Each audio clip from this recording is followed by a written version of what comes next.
Hello, everyone, and welcome to yet another exciting webinar from the Change Leader series Break Free.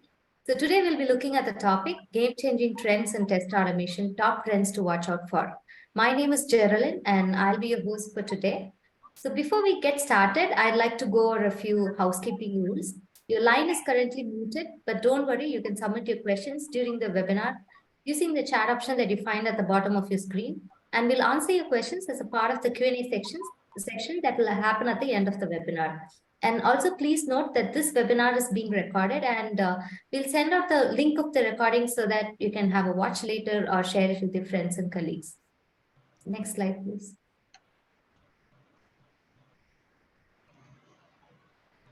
So for those who may not be familiar with pCloudy, we are a cloud-based testing platform offering 5,000 plus real devices and browser combinations for mobile and web app testing.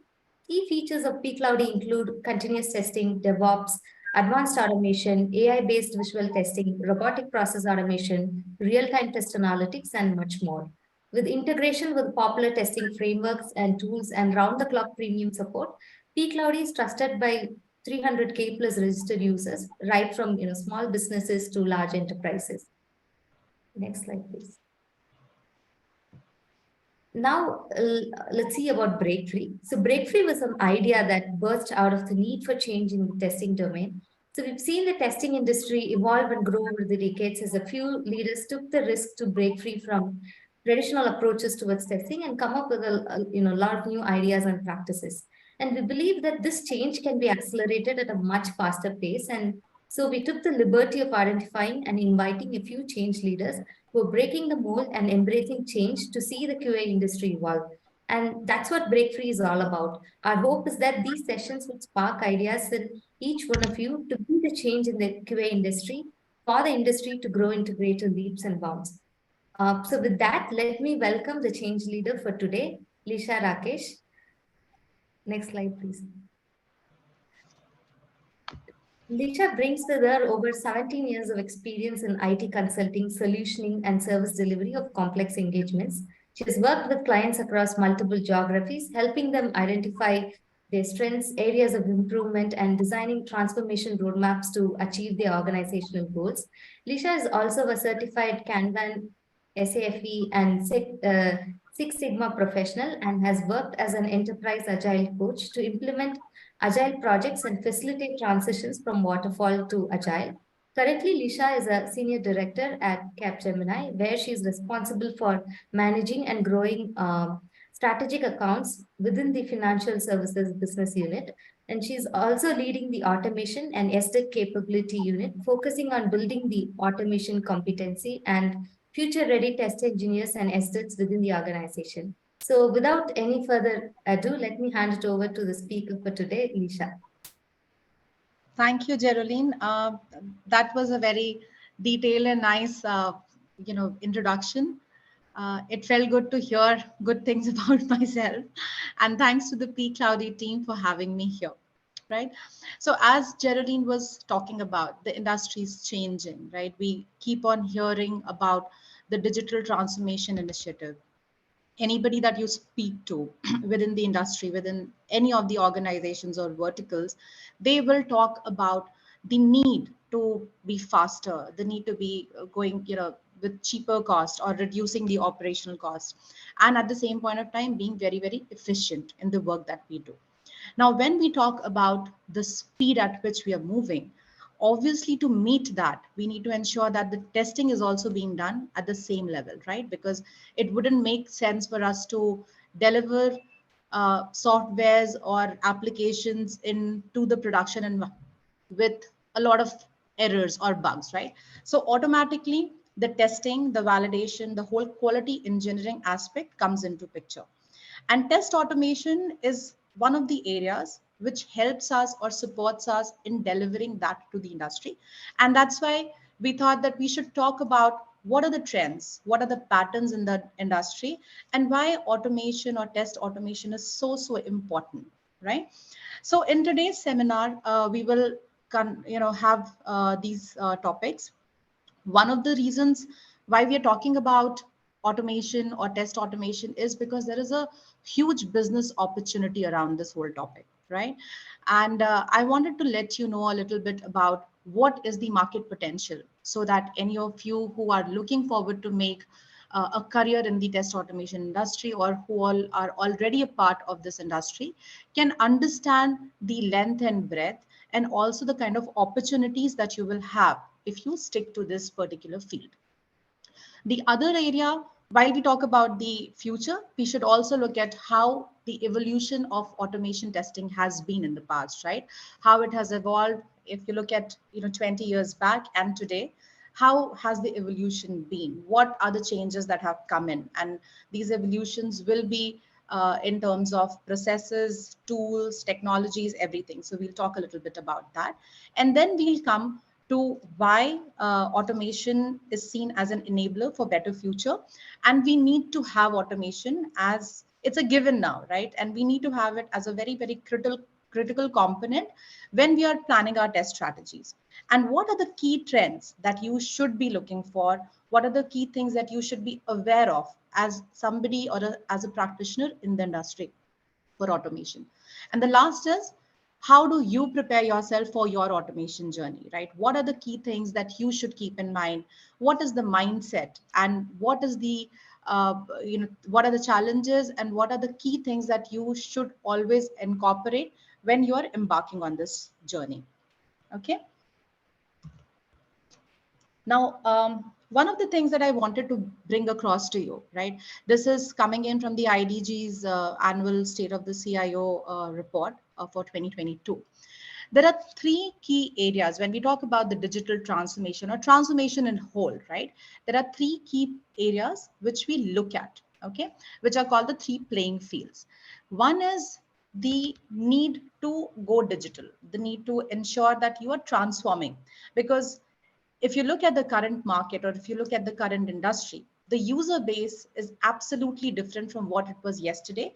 And tomorrow's user base is going to be absolutely different than what it is today, right?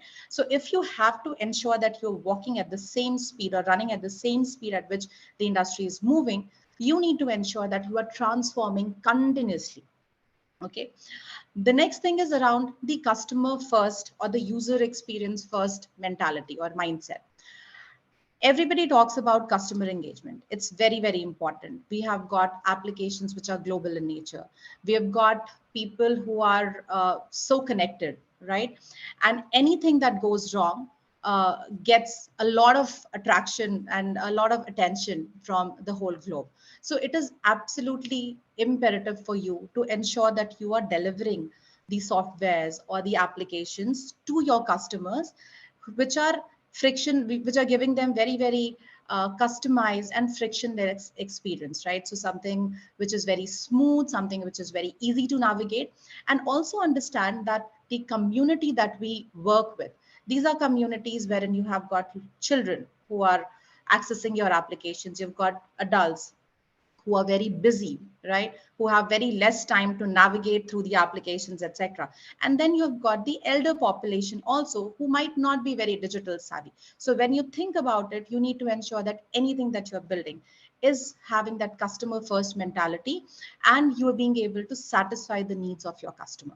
The next one is definitely around the operational efficiency. How do you reduce the cost while you still get the right things rolled out? How are you being able to reduce the cost of development? How are you being able to reduce the cost of testing and still being able to meet the objectives? Now, you might have heard about certain things in the past. I think last 3 to 5 years, we've been talking about data. We've been talking about cloud, right? Everything is moving to cloud. We've got our customers who want to move to cloud if they've not yet moved. And then there is this whole data concept, right, wherein we're dealing with such huge amount of data, and there are insights that are coming in which can help you in ensuring that you're taking right decisions for your business. But if you look at both these areas, you would still see that to encompass all of this, right, and to deliver the objectives or the playing fields that we call, you still need to have a very strong pillar of automation, which you can leverage in order to satisfy your end customer or your business. Okay.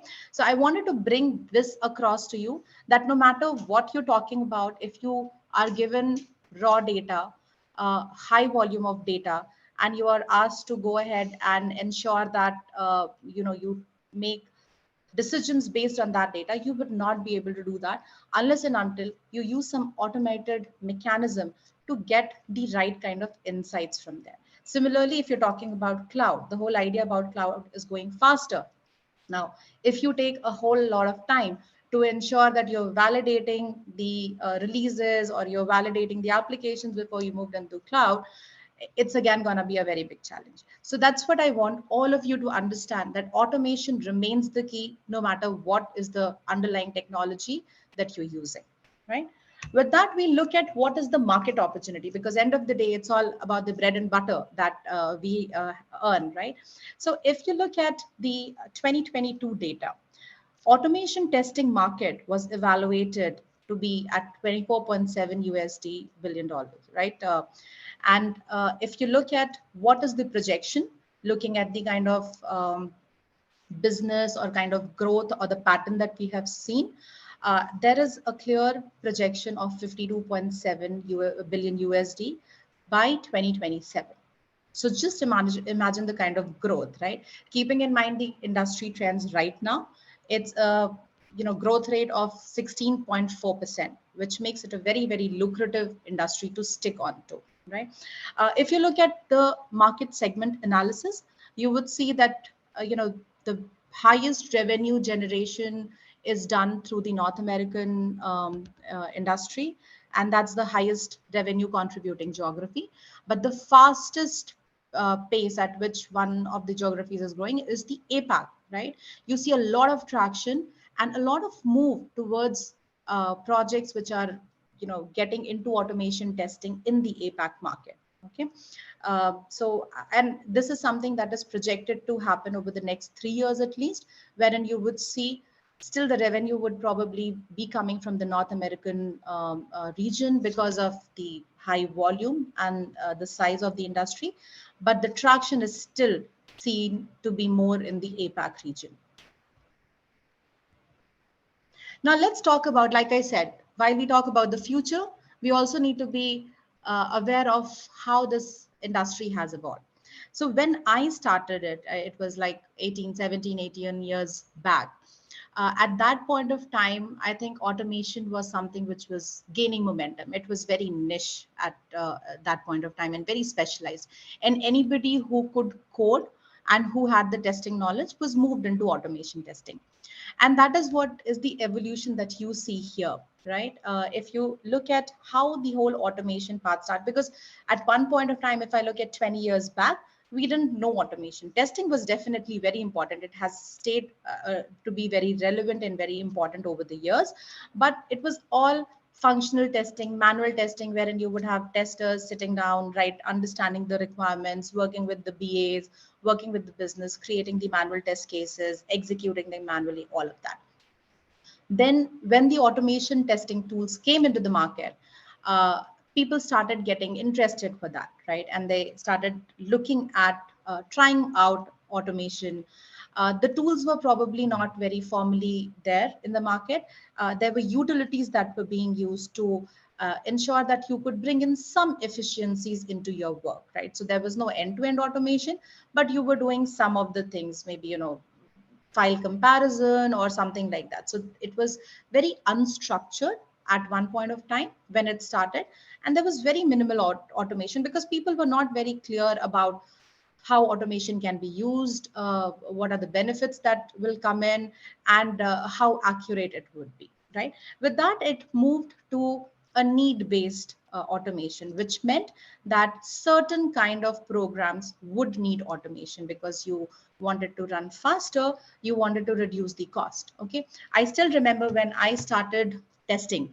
At that point of time, we had a regression cycle which ran for 3 months. Okay, and we had close to about 3,000 test cases which had to be executed every 3 months. And we had a good big size team because there was a problem with the data, the environment would not be available. You would probably use the same environment with many other teams. So there was a problem with the environment availability. There were always issues with the functionality understanding, etc. Right? So when that happened, it became very, very difficult. It was a project need based automation, wherein you would probably focus only on the regression part of it, or you would look at automation if you ended up having a problem in the production environment. So something went wrong, and then you would get a mail from your senior leadership saying that you need to fix this. Okay, so ensure that it is included as part of the automation testing.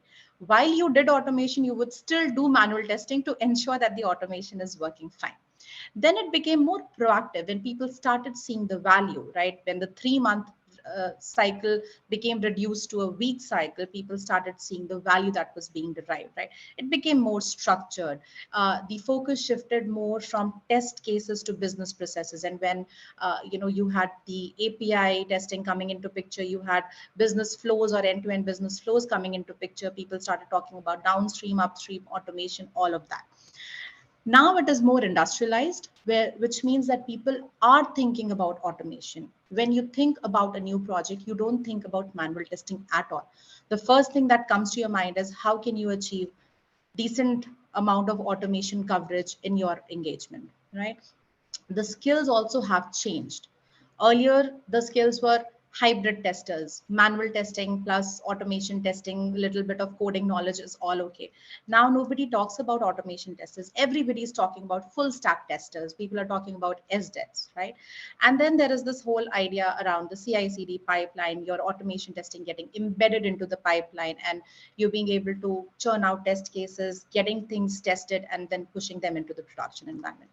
And of course, the baby steps are taken towards the intelligent automation, which means that you are talking about how your automation scripts are executed, one touch execution. Maybe you get to know that this is something that is changed, there is a release that needs to be happened, you click a button, the automation tests execute.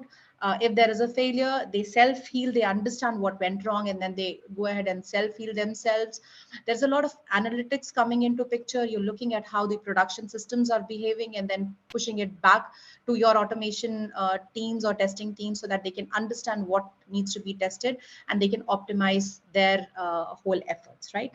So all of this is how the industry has evolved. Again, if you look at the last 20 years bracket, you would see in the last 15 years, it was still gradual, right? And all of a sudden, there has been a very steep jump in the kind of capabilities that have come in, right? In the automation space, it's intelligent, it's very smart, and there is a lot of expectation that is coming in terms of the kind of people that we need to run the automation testing that we have right now being embedded into the projects. Now, what does the future look like? How does the future look like? And how do we prepare ourselves for that is what we will talk next. So one of the key things that we've seen people moving towards is the life cycle automation. Again, if you remember older days, right, people who would have been there in the industry for 10 years above, the focus was always on the execution part, right? We talk about the execution of testing taking very long time, and how do you ensure that you're being able to cut down on the time so that your testing team doesn't take months to validate what you have done. Okay, but there's always been a challenge with that, because when you look at the time crunching, right, no matter how many people you put in, no matter how much effort you put in, you would see that you would not be able to still reduce that after a significant period of time. Because when you talk about execution, it's not just about the test script, it's about the whole ecosystem, which means that you have to look at the test data, you have to look at the test environment, you have to take care of your team because everybody's planning leaves or something like that, and you need to have the right backup. There is a knowledge transition, or all that people element comes into picture. So when you look at the automation only in terms of the test execution, you would never be successful. So what you have to do is you have to stretch on both sides. You have to look on the phases before the test execution. You have to look at the phases after the test execution. One of the challenges that my test managers always come and tell me is that, Lisha, we are spending too much of time creating reports, because we have huge teams. The teams are of 200 testers, 250 testers, and everybody is updating it, and we don't really have a very good mechanism to showcase the right reports. Why don't we think that we would be able to do the reporting in an automated manner? Okay, I still see organizations struggling with the kind of reporting that is being produced, unless and until they have a very nice, sophisticated, mature reporting solution. Everybody would struggle with that. When we talk to customers, two, three things always come back. One is the test data. People always say, and the testing teams always crib about the test data and the quality of the test data. Again, you have got a lot of issues around the privacy, and you need to ensure that it is properly masked and all of that. So test data always remains a problem. Why don't we look at automating this whole test data, right? Again, on the environments, why can't the environments be spinned up? Do we really look at test automation in a siloed manner, or we look at it through the whole life cycle? Just imagine a scenario wherein you would have a BA who would create a model based or a model for you which talks about what is the business requirement. Your manual test cases get churned up based on the flow that they have given to you automatically, based on the inputs that are there in the manual test cases. Your uh, framework would look at it, or your people would look at what are the key things that you need to do, and you will just plug and play what are the functionalities. And then you have the data getting churned up automatically, you have the environment getting spinned up automatically, you get the execution done with the click of a button, and you have automated reports coming in.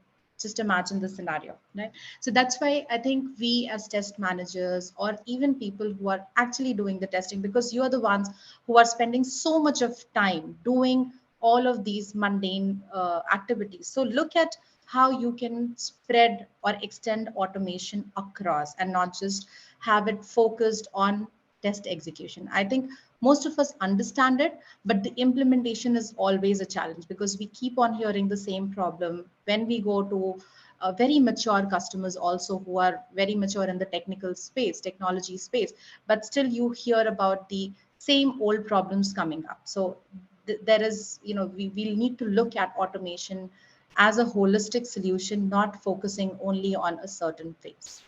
The other part is around the low code, no code platforms, right? And this is something I'm sure all of you, if you have been a part of the automation industry, would have heard. Uh, there is, like I was saying earlier when I started the talk, that anybody who could code, right? 15 years back, anybody who could code was treated as an automation, and who knew testing, right, could become an automation tester. That is all that you needed. You know a programming language, and you would learn a tool, and then you would get into automation testing. That's the easiest career progression that manual testers had. Now, there is a concept of citizen development. I'm not sure how many of you would know about that, but the whole idea is that everybody can automate. It is not just restricted as a very specialized skill only for people who know how to code. Okay. And the whole reason about for this is because you have got people who are earlier or who were earlier working only in certain areas. For example, a BA.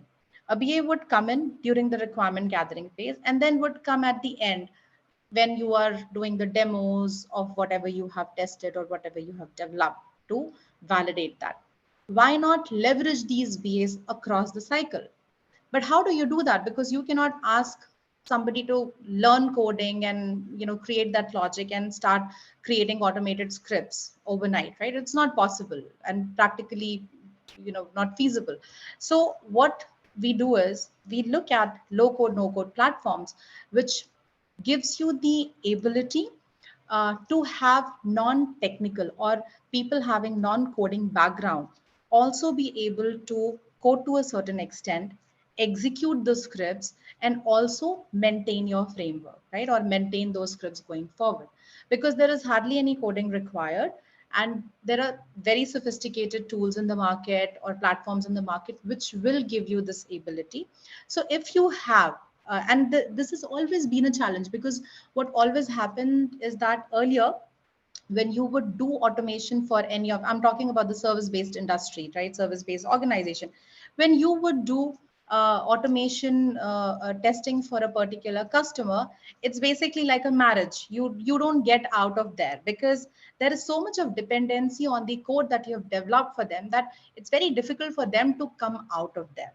So that's why this whole concept, and the maintenance effort comes into picture, because I cannot understand the code somebody else has written, because probably that code is not very well drafted, or you don't have right comments and everything. So I'm not able to understand, and hence the maintenance effort goes takes the whole ROI out of the picture.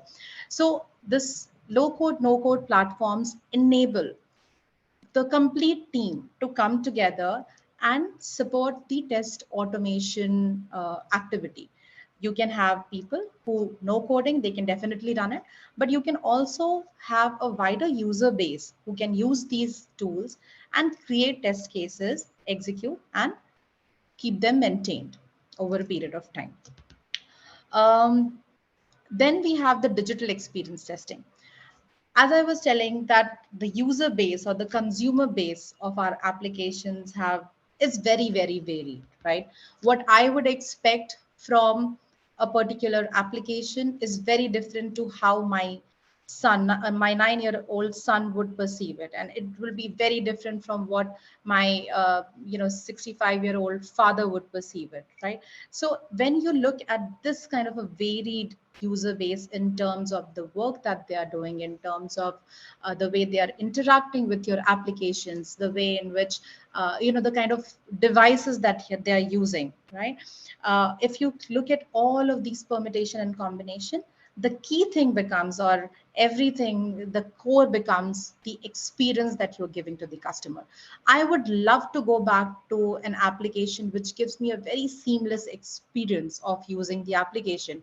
But if it is highly difficult for me to navigate, if I'm not able to understand, or it just breaks down anytime I try and retrieve some data out of it, it's not a very nice experience for me. So I would not want to return back. And everybody wants that user loyalty. Everybody wants people to come back to their applications, and so that, because that's good for the business.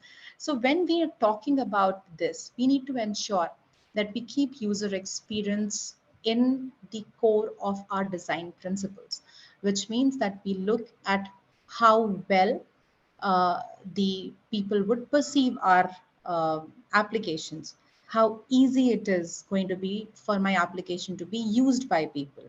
There's this, in the past 2 years, I've always heard about two key strategic concepts, or two key strategic topics in any of the discussions that we've had with our customers or at the board level or whatever.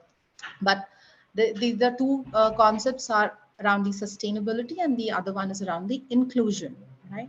When we talk about inclusion, we also need to ensure that the experience that we are thinking of providing to our customer is including people who would probably have problem in accessing our application. So you have to think about the accessibility testing, the whole idea around security, performance. Again, I'm taking you back to the times when I was an automation tester. We only looked at functional testing. We only understood what are the functional validations that we have to embed in our automation tests, right? We never bothered about the performance. Security was, never even considered. User experience, accessibility, maybe for some applications, which required in financial industry, if you required specific applications, there were some applications were inaccessible, but that was again a very niche area. But all of this performance, security, experience, and all of that was never compatibility testing. They were never a part of what we did earlier. It was only functional, functional, function. But I think that if somebody is thinking like that, it's absolutely not going to work right now, because you have to ensure that you're giving the same experience to somebody who's using a MacBook or who's using an Android device, who's using it on Chrome, who's using it on Edge. You need to ensure that everything works well. And for that, and if you have to imagine that you are sharing or creating a new use case, and you're implementing a new user story, and you have to get this tested on 15 different platforms. So if you would do it only using manual testers, or you do it or on automation for some of the areas and not on the others, you've already lost the game. So the digital experience testing is going to be key. It is already key, and it is going to be extremely, extremely critical going further. So we all need to ensure that we are keeping this in mind when we are building our strategy, when we are building our frameworks, when we are looking at what kind of testing tools and what kind of people that we want in the team to run the projects. The next one, I think, is a favorite topic. Everybody talks about this whenever we talk about automation trends, is about the AI ML enabled or driven automation. I'll again share a use case with you. There was one of the projects that we were running. It's like about a few years back. We started a project, and we were about 80%, 85% in the automation coverage. Okay, because that was what the design of the SOW was, that we had to ensure that we have to give them a certain percentage of automation coverage. So we were doing that, right? And what always ended up happening is that when you would go into production, you would end up having certain issues in certain areas, right? So, and of course, there are SLAs and KPIs and all of that get impacted whenever you have production incidents. So there was this problem statement that was given to us, that you have to make the, your testing more effective. You have to ensure that there are no production defect leakages. So what we did was, we took up the whole extract of the incidents, right? And I'm sure most of you would have done that. You would take up all the production incident extract. We looked at all of it, and then we said, okay, this is what we will do. We understand that there are certain areas which are problematic. We end up getting more incidents there. So we will ensure that we test them thoroughly, right? So we will ensure that we'll have more people, and we'll run more tests and do it double or triple times, so that we are not ending up having issues there. And we did that. And still we had issues in the production environment. Now, why was that? We realized that there was a code change that went in, which impacted something else. Okay. So, all the effort that we built in, and this was all done manually, by the way. There was no automation used in the production incident analysis and everything. But all the effort that we put in, it was not really useful, because the efficiency again was not there. We still ended up having the same kind of a problem. So then what happened was, we started looking at how is the user behavior in production. What are the areas which the users use more? Which are the areas that get impacted if a certain change is coming in, right?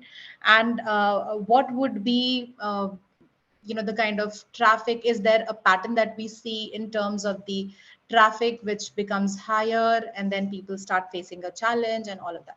So then this whole view was put in, and we looked at it from a different lens altogether. And then we were able to make changes in certain ways, wherein we would get to know. The first thing that we started doing was look at the production data, get the insights. We would look at what are the changes. We would then tie it back or marry that.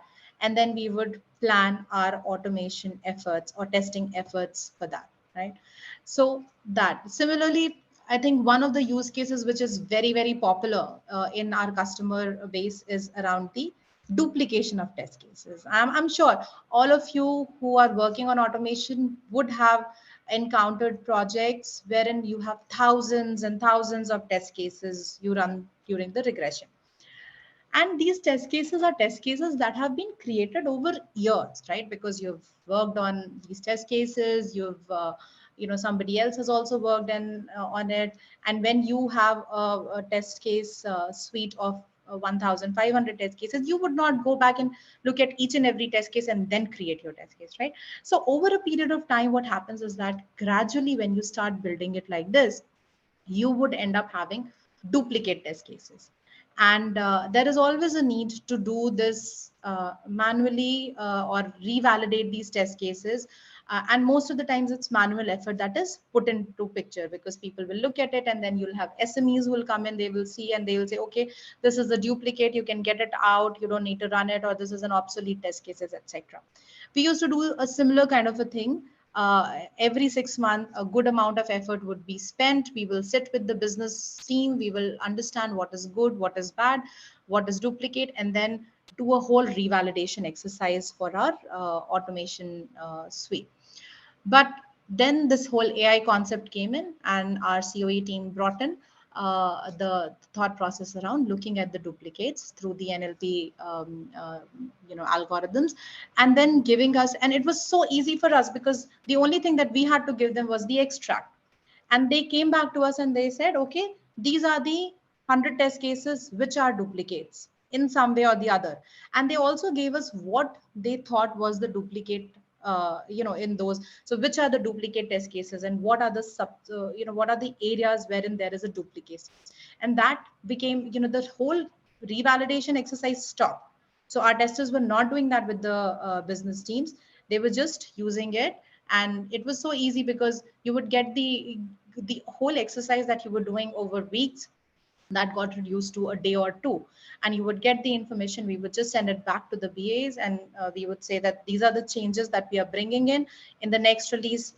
These are the test cases that are being filtered out, and it just ran seamlessly. So there is always a way to make your testing and your efforts towards testing, automation or manual, to be reduced, right? Or to make it more optimized. And all of these AI concepts, if you can really put across your problem clearly, it is very easy for you to understand if there is a solution, and there would definitely be a solution, right? Especially with all these generative AI tools coming into picture, I'm sure none of the problems that we talk about are without a solution. So if you, the only idea is, if you can really state the problem statement clearly to somebody who understands how this works, it would become easier. So as practitioners, we should look at areas which can be optimized. We should look at areas wherein we can bring in the AI concept to make the working, make the efforts more fruitful, rather than doing the same kind of work. And then the last one is all around the test automation platforms. Now, when we talk about test automation platforms, we all know, right? When we talk about flows, we're not talking only about the web automation. We talked about that in the evolution also, that it was very UI focused at one point of time. But when we talk about end-to-end testing, we're talking about web, we're talking about database, we're talking about API, we're talking about mainframes in some cases, we're talking about mobile applications. So all of this. Now, if you're working with 3 different kinds of frameworks, and then you're maintaining all of them separately, and then you have assets for mobile testing, you have access for web testing separate. Anybody who's coming in doesn't know where to look for, because you have got different projects, and everybody is working in their own spaces. It's very chaotic. It might not be chaotic for smaller organization, but for big organizations, especially the ones which are dealing with a lot of data volume, or a lot of different projects that are running simultaneously, it is very cumbersome.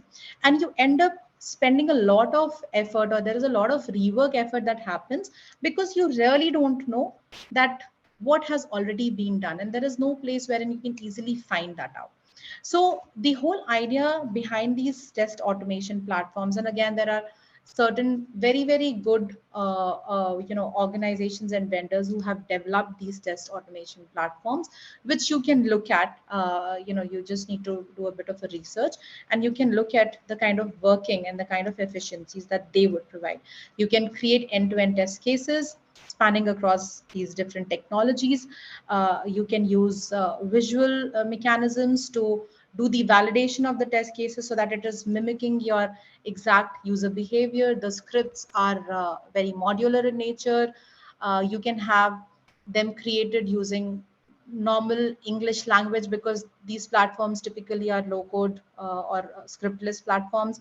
So you don't really need to worry about coding, etc. Uh, there is a lot of flexibility also that you get, because you are able to churn out scripts quickly. You're able to understand what are the scripts or what are the assets that are already available to you. You get the data in one place. You don't have to run to different people and different portals to get the data. And the biggest advantage that I see when you use a platform is the feeling of community, because uh, no matter how good we are from our side, we would always need some support, some help, some place wherein you can brainstorm. And the test automation platforms provide you a very, very good way of doing that, right? With that, I'll quickly talk about what we need to do, right, in order to gear up and ensure that we are all ready for this. So there are two aspects that I want to bring across. One, if you are a lead, okay, if you are somebody who's running a practice, or if you're somebody who's running an automation portfolio, you are delivering it for a customer or whatever, right? So if you are working in that space and if you're playing that role, you need to look at three or four different things. One is, what is your ambition? Where do you want to go? What are your objectives? So have that value statement very, very clearly defined, what you want to achieve. And there is again, uh, years before, the whole idea of automation was based around the ROI. What is the ROI? And we would be asked, right, that what is the ROI that you will bring in if you are implementing automation for this project? Now this has changed to, and this ROI conversation is very difficult, because you do the ROI calculation based on certain assumptions. Those assumptions never get met. So when you are giving the ROI calculation, and you have said that the break even will be after 2 years, 2 years you are nowhere near to the break even, because there is this whole maintenance cost which has skyrocketed. You've had multiple different issues, and the effort was much higher because there were certain things that came into picture. So it becomes very difficult, right? So that's the reason why the focus has now shifted from ROI to the business value that is being delivered by automation. What is automation trying to achieve? What are you trying to achieve with the test automation that you are doing in your project? Are you achieving cost reduction? Do you want to focus on quality? Do you want to get the delivery done faster? What is the ambition, and what is your objective as a leader to implement automation testing? The second thing is all around the buy-in and the sponsorship. You need to ensure that your ambition is clearly called out to the leadership team, so that they also understand what are you looking at. Otherwise, you will again get bogged down with these conversations of, we've invested so much, where is the ROI? When am I going to see the benefits coming out of it? I'm still seeing the same kind of issues in production and all of that. So ensure that your leadership understands that there is going to be an upfront investment, and there is going to be a certain time before they actually see things coming out, right? Again, one size doesn't fit all, which means that what works for my organization might not work for you. So also ensure that you are being able to understand what is your leadership looking at in terms of the objective, and whether you are also aligned with that. Then the next one is around the whole automation ecosystem, which means that not just looking at the automation platform, or not just looking at the automation framework, you need to look at everything else. You need to ensure that how clearly you are getting your requirements.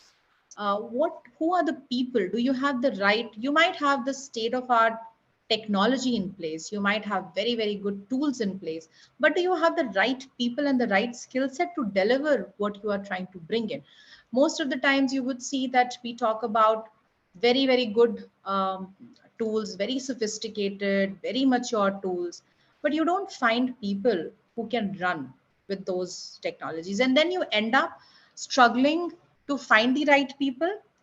You would upskill, cross skill, whatever is needed, but it's not always very conducive. So look at it from that aspect. Look at it from the aspect of environments. Look at it from the service virtualization concept, whether you, because again, there is always this thing that people have, especially when you do incident automation, people would expect you to be ready with the automation scripts before even the development code is ready. Okay, so look at those kind of concepts, look at how well you are managing this whole test management part of it, right?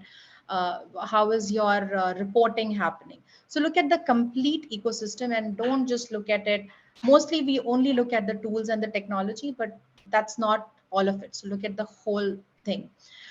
Dream big, start small is something that I always use, because what happens is that you would want to maybe create a lot of things and you want to do a lot of things, but it's always prudent to start with a small POC or start small, try it out. Might not work, that's okay. Go back to the drawing board, get your team along with you, look at what changes you need to bring in. If there is a probability to be a little bit of more flexible in and open to different ideas, right? Make changes, try it out again. Doesn't work, go back again. Sometime it is going to work, right? And then you can, once you have the right idea implemented, it would become very easy for you to take it to the right kind of the objective that you're looking at, right? So that's my key input to you as a leader. If you're a tester, if you're somebody who's working day in day out creating code, or creating the automation scripts, executing them, maintaining our frameworks, working on different platforms, etc., you need to be aware of the industry changes and trends. There's a lot of work that is happening in the automation space, and every single day you have, with whole this generative AI concept coming into picture, there's always a new thing that is coming in, right? Wherein people are talking. So one of our customers came back and said, "Do you still see testing being relevant in the industry?" Okay, so many people have different kinds of ideas. So it's very important that you read what is happening. You attend the industry seminars, webinars, etc. Talk to people, uh, be quite regular, and be there on the professional platforms. Exchange ideas. You do that, you will see that you would be able to understand how the trends are moving. It's like stock market, right? You start working on it, you start observing things, you would be able to make certain predictions. It's the same in any of the industry. The second thing that I want you to know is that you need to focus on learning. Continuous learning is the way to go. Industry is changing. What was there, when we started, was C, plus plus, VB scripting. These were hot skills. Now it's no longer that. So we have got a lot of different kinds of programming languages that are there. So you need to continuously keep on upskilling, cross skilling yourself. The next thing is that mindset of quality over quantity. So again, like we said, 100% automation coverage, that's no longer good. You need to ensure that you are being able to have the right conversation. You bring in that business value concept in picture when you are talking to your stakeholders, and you can tell them that, don't look at 100% automation. We will focus on 20% automation, but let's look at these areas which you want to automate. We should not really focus on that. And that can only come in when you are having the right knowledge of the domain and the industry that you're working in, because you understand the customer, you understand the behavior. And then the last one is very important. We call it the interpersonal skills, because the expectation of you as a as an automation tester has changed. People don't want automation testers, they don't want automation engineers, they want SDET, they want full stack testers, which means that you need to ensure that you are having the right kind of behavioral skills also, which includes negotiation, which includes being able to interpret things, being creative, problem solving, asking the right questions, being able to articulate things very well. So all of those become extremely important. And that's my key message to you, that you should ensure that you are being able to, and not just focus on technical skills, focus on skills which are related to your domain, focus on the softer aspects of your skill also, because when you have an amalgamation of all these different kinds of skills, only then you're going to be somebody who grows in this industry. With that, I think I'm at the end, and it's just about time. So, Geraldine, over to you for the Q&A. Yeah, I'm not sure if there are questions, so if you can help me. sure, Lisha. And thank you for such a wonderful and informative presentation. So, like you mentioned, it's Q&A time now. So, Lisha will answer some questions that were sent to us during the presentation. And meanwhile, Mhm. audience, if you have any more questions, please drop them on the Q&A chat option that you find at the bottom of your screen. So, here's a question for you, Lisha.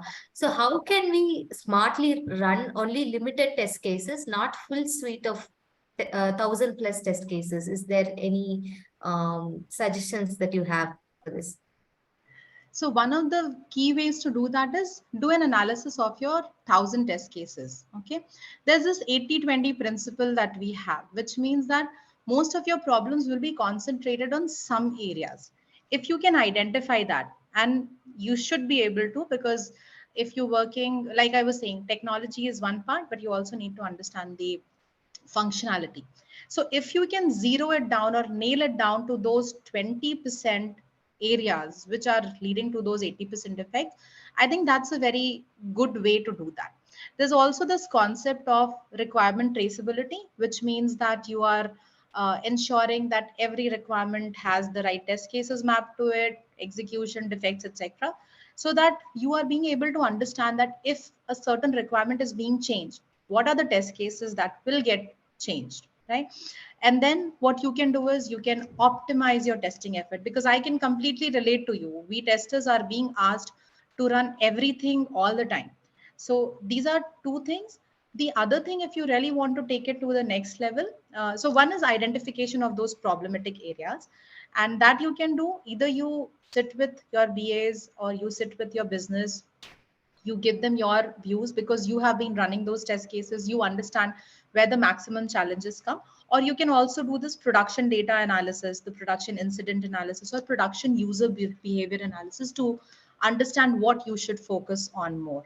That is one. Second is understanding what are the key changes that have come into picture for this particular release, and then being able to focus on those requirements so that you can get a better testing or more effective testing done by running some test cases. Got it. I Got hope it. that answered the question. Right. So there's a follow-up question to that. Hmm. So, is there any automated way of doing it, or should it be only done manually? No, there are automated ways of doing it, right? Like I was saying that we have got this whole AI based solution, right? Wherein, and you can get that implemented as well, wherein the production defect or production incident analysis happens. Okay, the data is collected, the analysis happens, and then the information gets passed on to us directly. So we get to know which are the areas wherein the maximum challenge or maximum incidents were concentrated. Now you look at that pattern going forward. Of course, you might want to do some manual analysis like on that data that you're getting, but the data consolidation and analysis is completely automated for us. And then you can focus on the manual analysis, you can look at it, and then you can go back and suggest to your team members which are the right areas that you should be focusing on. Okay. Is there any specific tool that you suggest? There are tools. I can come back to you. I can send this information separately on some of the tools. Okay. Okay. All right. Okay. So are there any tools or utilities that can be used to implement AI or ML technology in test data management?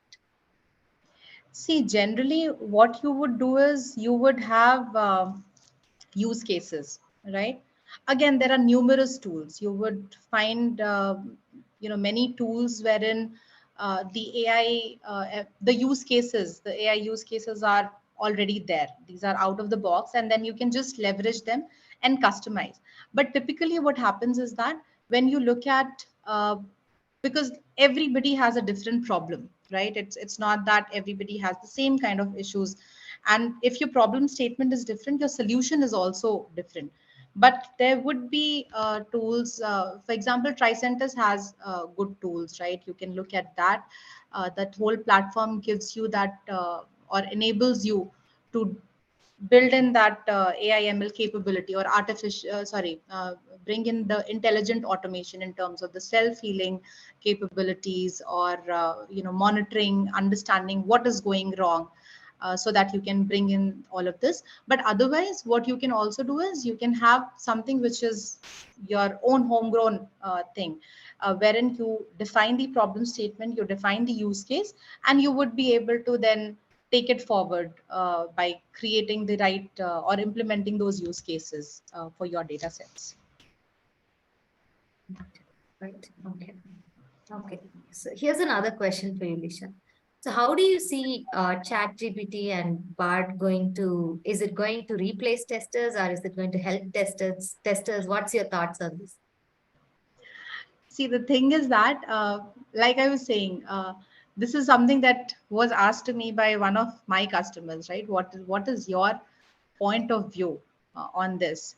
I think we have to be okay. I have personally checked ChatGPT. I like it very much. Okay, because it helps me in a lot of different things that I want to do. Uh, the thing is that we need to understand, again, it is in very nascent stages, I would say, right? We are still trying to understand how we can leverage that for testing, but I don't see that replacing testers.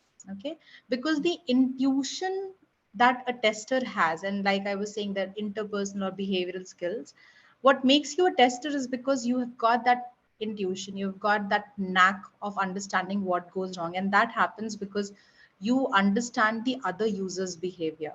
Uh, for any generative AI tool to come to that level, it's going to take some time. It's not going to be very, very easy for them to catch up with the intelligence that humans have.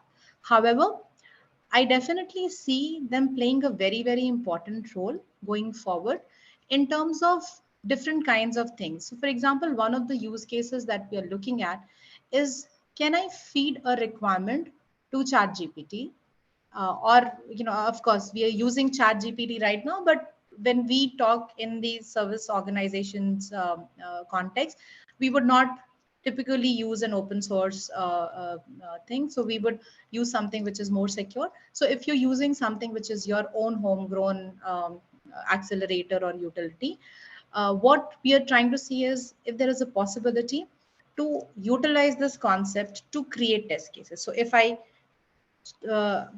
ask the bot by feeding the requirement to them that go to this particular URL and create a test case for me for reservation, that those things are quite possible. Okay, however, again, at this point of time, we still need people to validate the output that is coming out from them, because these are very so cutting it short, if it is a very complicated kind of a thing, I don't think it's the right solution. But if it's a simple kind of a thing, or simple applications, or simple testing that you have to perform, there could be areas wherein you could use ChatGPT. For example, we were trying to do a conversion, right? So if we want to have a code which is written in a certain language and we want to change it to a different programming language, how do we do that? And those kind of use cases are what are coming forward. But I really don't think that testing or automation testing for that matter will be obsolete with these generative AI tools and bots coming into picture. Okay. All right. So I think we're past time for today's webinar. So there's still a lot of questions coming in, but we'll get your questions answered through Lisha and share it with you via email.